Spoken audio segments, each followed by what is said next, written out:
Сәлем оқушылар, бүгін біз сіздермен бірге химиялық реакцияларды жазып, және оларды теңестіруді ең оңай тәсілдердің бірі ойын арқылы теңестіріп үйренетін боламыз. Сонымен кеттік. Бірінші біз енді жай заттардың арасындағы реакцияларды жазып үйренейік. Бірінші қараңыздар, элемент қосылған оттек плюс оксид шығады. Кез келген элементті неге қосамыз? Оттекке қосамыз. Оттек жазған кезде O2 деп всегда O2 деп жазамыз. Түсінікті ғой? Сонымен мына жерде шықты натрий плюс O2 шығады натрий 2O. Сол сияқты мысалы көміртек қосылған O2 шығады не? SO2 деген сияқты. Енді біз бұны теңестіру үшін, яғни мына реакцияларды біз теңестіру үшін не істеуге болады? Біз қазір соны қолға алайық. Бірінші былай жасайық. Бірінші мен мына жерге кальций жазайын. Кальций плюс O2. Менде кальций 2 валентті болғандықтан формуласы кальций О болып қалады. Енді теңестірген кезде қараңыздар, мына теңдіктің сол жағы және оң жағы деген нәрсе бар. Сол жердегі атомдардың сандары тең болу керек. Мына жақтағы атомдардың саны қанша? 2. Ал мына жақта оттектің саны 1. Сондықтан мен бұл жерде 2-ні мынаның алдына жазамын. 2-ні мен мына жерге жазып жүрмеймін. Тек қана алдына ғана жаза аламын. Енді мынау 2 кальцийға да оттекке де тиесілі.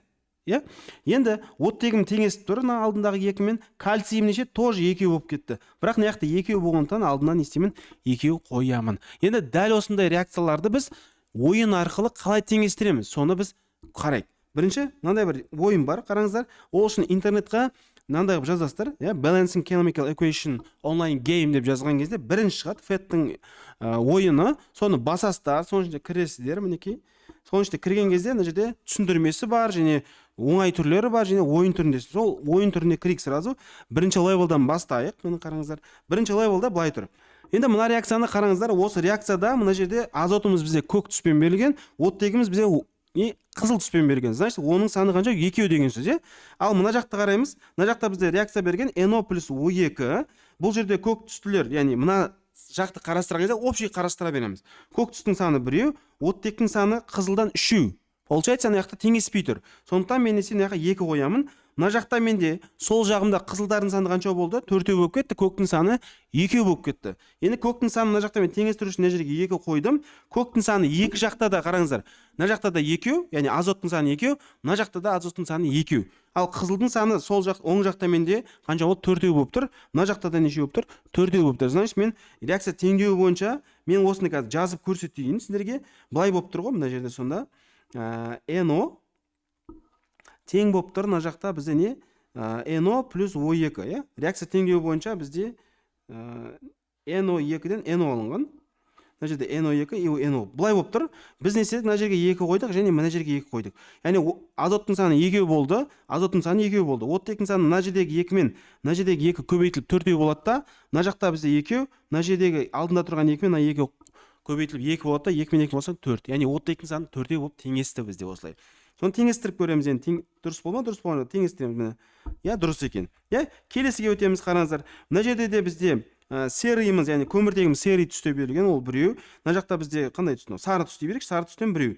Мына жақта да неше болып тұр? Сары түстен 2 болып тұр. Бірақ серийдан 1 болып тұр. Сондықтан мен серийдің алдына 2 қоямын. Міне. Мына жақта серийіміз біз 1, сарымыз 2 сол жақта. Оң жағымызда да сондай сарыдан 2, серийдан 1. Сонымен теңесіп тұр екен, мен теңеседі мінекей.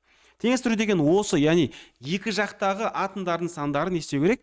Теңесу керек деген сөз екен. Біз осылай жасаймыз. Яғни мына жерде де қараңыздар. Қызылдың саны сол оң жағымда менде 3, сол жағымда қанша? 2. Бұл үшін не істеймін? Алдына 2 қоямын. Мына жерде менде уже 4 болды. Ал мына жағымда менде қанша болып тұр? Әлі де 3 болып тұр. Сондықтан мына жерге 2 қойсам, қызылдарын теңесті, қараңыздар. Қызылдарын теңесті. Серийдағы біздегі оттегіміз мына жақта оң жағымызда қараңыздар, оң жағымызда көміртекті қараймыз. Көміртегіміз бізде 2 болып тұр, мына жақта бізде 2 болып тұр. Екеуді теңестіріп тұр екен, Мінекей осылай теңестіре салады екенбіз.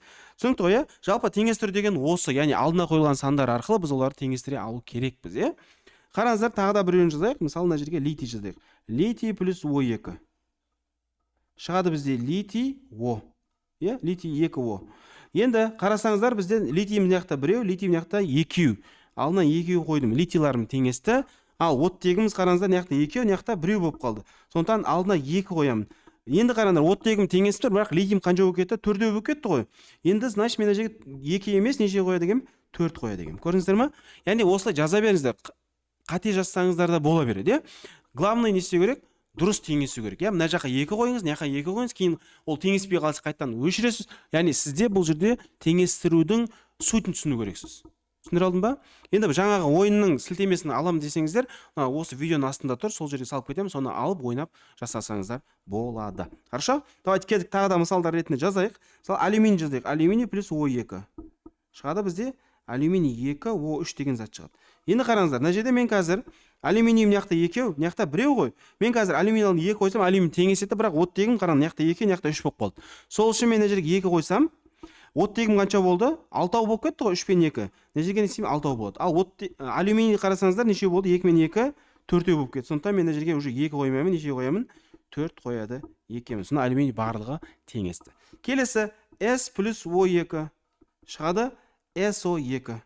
Бұл жерде де қараңыздар, күкіртіміз 1, күкіртіміз 1. Оттегіміз 2, оттегіміз не? 2 болып теңесіп тұр екен. Мінекей барлығы теңесті, иә?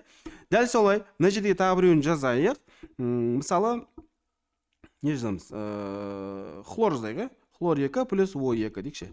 Бұл жерден бізден шықсын хлор 2 О деген зат шықсын. Енді теңестірейік, хлорларымыз теңесіп тұр, бірақ оттегім теңеспей қалды.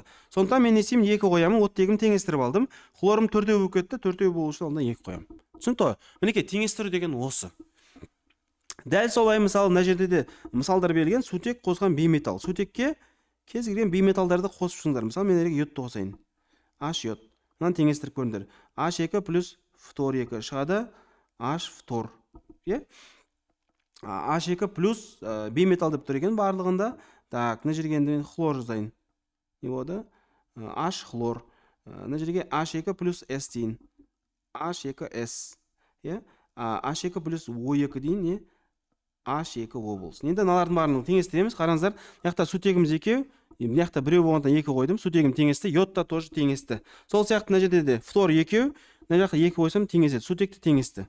Мына жерге тоже 2 қойсам теңеседі. Енді мына жерде ше сутегім 2, сутегім 2, күкіртім 1, күкіртім 1. Яғни теңестірудің қажеті жоқ, өзі теңесіп тұр екен. Келесін қараймыз. Сутегім 2, сутегім 2 теңесіп тұр. Бірақ оттегім мына жақта 2, мына жақта 1 болып қалды. Алдына 2 қоямын, оттегім теңеседі. Сутегім қанша? 4 болып кетті. Сондықтан алдына не істеймін? 2 қоямын, сонымен общий 4 болады екен. Келесі металл мен бейметалл дейді. Металдарға, любой металдарға мына бейметалдарды қосып шығыңдар. Литий плюс йод 2 шығады литий йод. Теңестірген кезде не істеймін? Тағы да мына жерге 2 қоямын. Литиym йодым теңесті, литий теңеспей қалды. Сондықтан 2 қоямын мына жерге. Сол сияқты натрий плюс мына жақта бізде не еді бана? Фтор, фтор 2 шығады натрий фтор. Мына жерге тоже 2, мына жерге 2 қоямыз. Келесі кальций плюс хлор. Шығады бізде кальций хлор 2. Мына жерде енді барлығы теңесіп тұр. Теңестіруді қажет етпейді. Келесі алюминий плюс не мысалы S дейік. S. Алюминий 2S3. Алюминий мына жерде 2 қоямын, S-тің алдына 3 қоямыз. Мына теңесе деген барлығы. Келесі барий плюс O2 шығады не болады? Барий О.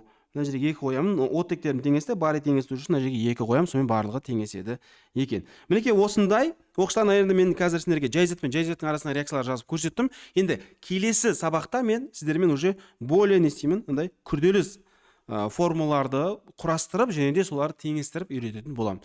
Сонымен осы видеоның жалғасын көру үшін келесі видеоларды тамашала. Енді дәл осындай видеолар ұнаған болса, әрине төменге лайк басыңыз, және химияны ұнатпай жүрген, химияны оқығысы келетін, немесе химия биология таңдайтын достарыңызға осы видеоны жіберіңіздер, олар да теңестіруді үйренсін, және өз пайдасына асырсын. Химияға деген ойларыңызды химия биология мектебімен өзгертіңіздер, және сіздермен бірге болған Бауыржан Бақытжанұлы немесе Бауыржан ағай деп айтсаңыздар болады. Көп рахмет, келесі кездескенше.